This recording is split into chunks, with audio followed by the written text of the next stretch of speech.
Je me ronge les ongles depuis que j'ai cessé de fumer.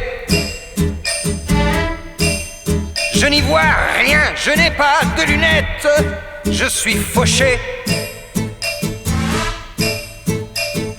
Je ne touche pas à mon salaire, je vis comme un misérable. J'ai des trous dans mes chaussettes et les talons éculés. J'épargne, j'économise pour pouvoir te contenter. Et toi tu fais l'infidèle avec le patron d'un café. Agatha, tu me ruines, Agatha. Tu m'assassines, Agatha. Regarde, examine. Je suis un homme qui n'est plus ce qu'il était.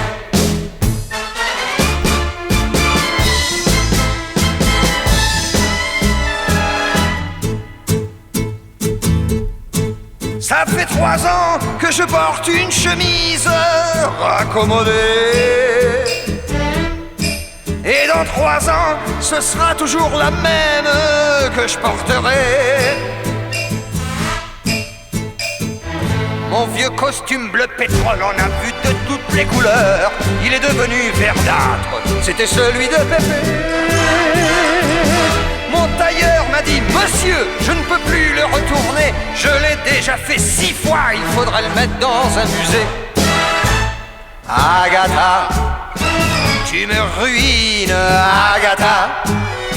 Tu m'assassines, Agatha. Regarde, examine.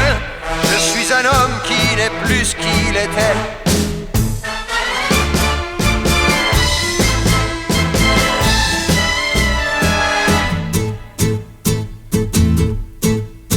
J'ai réduit le repas quotidien sans hésiter. Un grand verre d'eau fraîche le matin, pas de café au lait. Quand je rentre au domicile, je ne trouve plus personne. Je soupire avec tristesse et me surprends à rêver. Ah, quand nous jouions ensemble au docteur et aux fiancés. Maintenant je joue tout seul, mais c'est un plaisir frelaté. Agatha, tu me ruines, Agatha. Tu m'assassines, Agatha. Regarde, examine. Je suis un homme qui n'est plus ce qu'il était.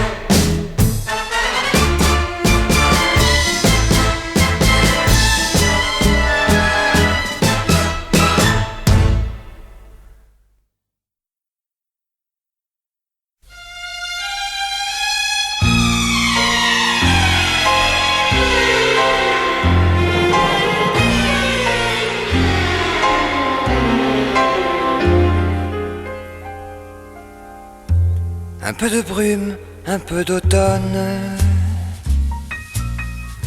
presque personne dans les rues. C'est un jour triste et monotone.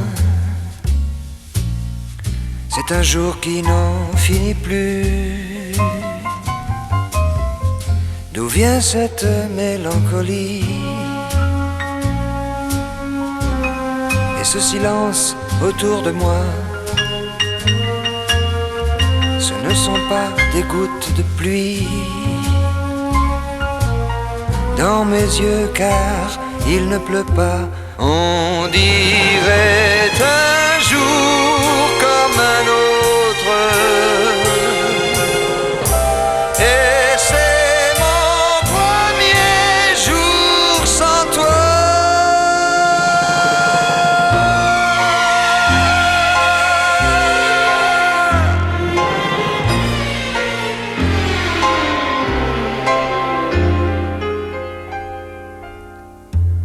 À la maison, c'est comme toujours. Je mets ton disque sans arrêt. Il y a du feu comme tous les jours, et le chien qui dort à mes pieds. Il est 7 heures du soir. Un soir monotone et brumeux. Je suis tout seul, je dînerai tard. et j'ai mis la table pour deux. On dirait un jour comme un autre, et c'est mon premier jour sans toi.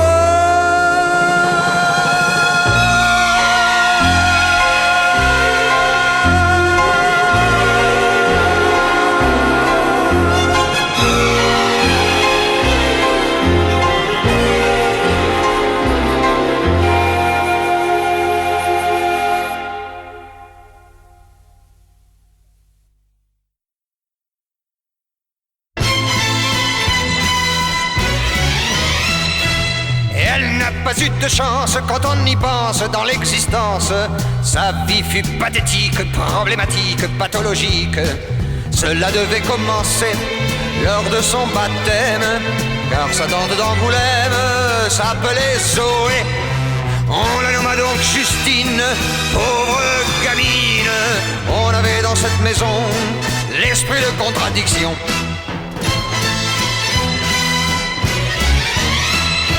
Son père était ivrogne, sa mère indigne, son frère au bagne. Elle était opprimée, abandonnée, désespérée. Mais cette famille perverse lui parut être divine quand elle en fut orpheline par un sort adverse. Elle avait juste 15 ans, plus de maman. Elle dut se mettre au labeur et ce fut son premier malheur.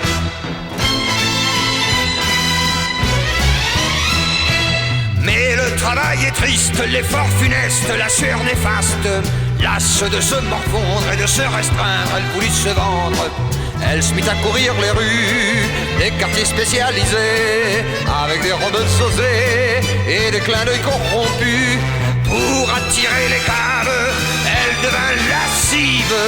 Elle leur prit toute leur monnaie et elle manquait de moralité.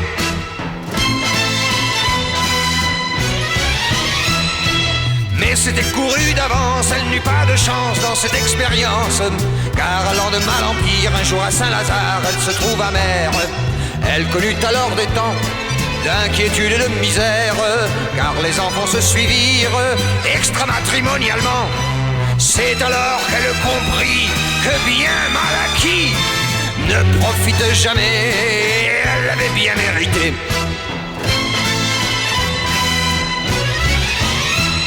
Seule avec ses enfants de pères indifférents, elle n'avait plus d'argent pour les rutabagas, la soupe au tapioca et les petits extras.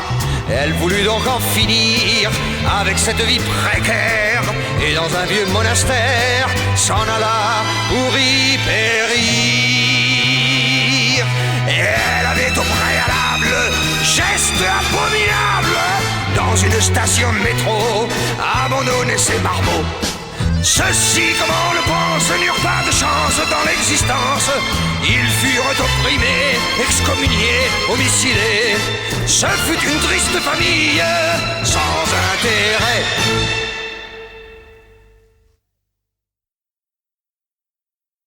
Qu'est-ce qu'il faut faire quand on ne sait rien faire? On devient un homme à tout faire. On a les embêtements les plus divers. On n'a jamais le temps de boire un verre sans risquer de l'avaler de travers. Tandis que Gaspard, c'est un pauvre noir qui balaye les trottoirs. Quand il a fini de balayer, il rentre chez lui et il va se coucher.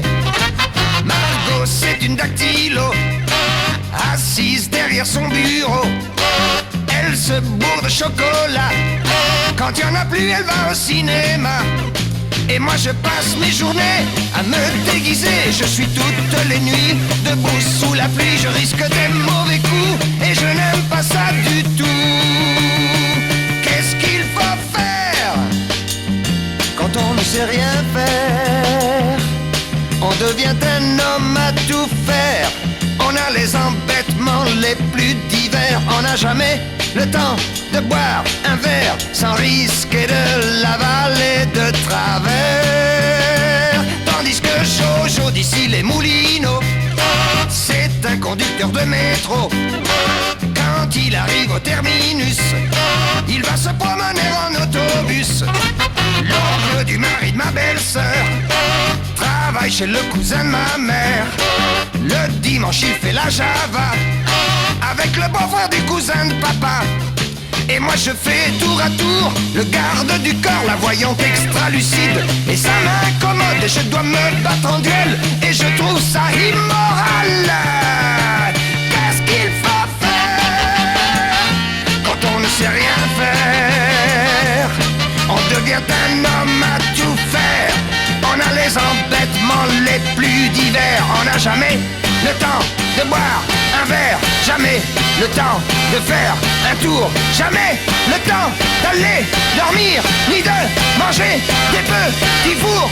Et ça fait trop